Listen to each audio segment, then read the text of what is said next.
Are you ready to experience the next big sci-fi comic book epic? Well, it starts here in Galactic number 1. Let's talk about that.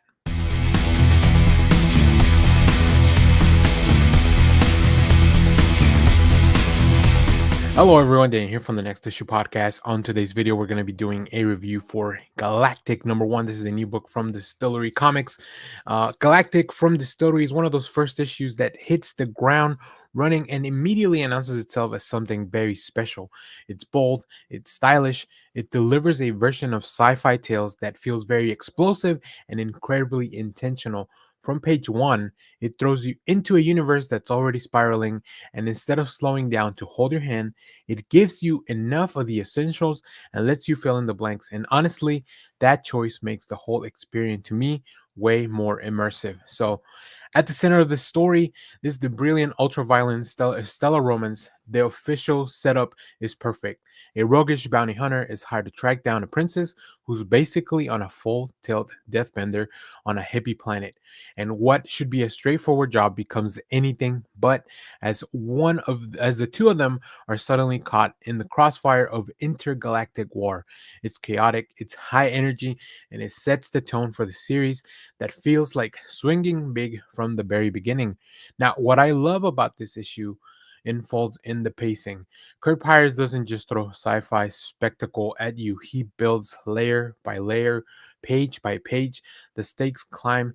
You start to see the political currents, the personal motives, the cultural tensions, and before you realize it, you're watching all these forces collide. The world building is very sharp because it gives you the exact pieces that you need. Nothing bloated, nothing overly complex, just the essential bones of a massive world that your imagination gets to help flesh out. Then there is the art.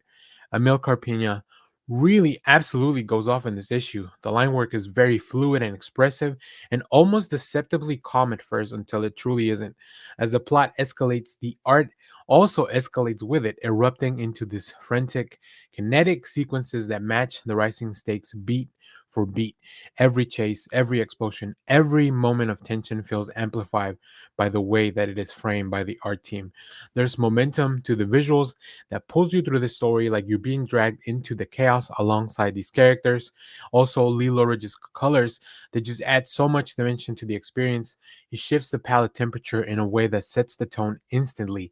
Earthly psychedelic tones on that hippie planet, cold metallic palettes for the war machines, bursts of neon heat when the story gets violent. It feels like a very emotional and narrative stakes as they are reflected in every shade of every highlight. Now, also Michael Myers' letters is the glue that kind of brings all this together.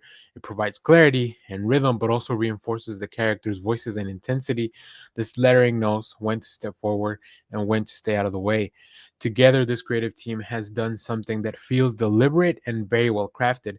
This isn't just a sci fi action book, it's aiming for spectacle, big operatic, go for broke spectacle. But what impresses me the most is that it never truly forgets the human center of the story. This extremely unlikely pair of a bounty hunter and a runaway princess, this dynamic that is equal parts volatile, entertaining, and emotionally compelling. By the end of issue 1, I felt like I had witnessed the opening scene of a massive saga, something with real weight, real style, and a confidence that makes you trust the creative team in a very intentional direction. I highly recommend Galactic number 1, whether you are already steeped into sci-fi or you're just dipping your toe into the genre. This issue is such a great way to get an entry point. It's loud, it's wild, it's romantic, it's dangerous. It feels like it's only going to get better from here. Distillery keeps delivering heat, and this might be one of their most exhausting, more exciting launches. Before we get out of here, we're gonna have to take a look at all these beautiful covers, including the first one here by the main artist Amilcar Pinna. We now have this Tula Lotte variant, very spicy. We also have this 1 in 10 James Stocco variant. This one's very cool. Once again, really bringing that kinetic energy. We also have this 1 in 25 Dalton Rose variant, which is also very cool. Next, we have a variant by Sarah Pichelli. I like this one a lot. This is just a regular variant. There's no big ratios here.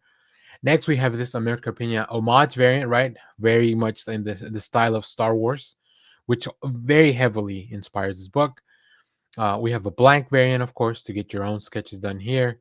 And then a one per store virgin homage variant that we saw earlier. And then we also have a spicy Tula Lotte cover. So, make sure that'll probably be polybagged at your shop. And then we are back to the main cover. But now I want to know, what did you think of Galactic number one? Did the bounty hunter and the princess dynamic grab you in the way that it did for me? What did you think of the intergalactic conflict? Is it really building? What is it building towards?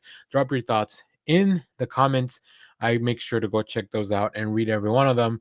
And if you enjoyed this review, make sure to hit like, subscribe, and come back for more comic book breakdowns, deep dives, weekly recommendations.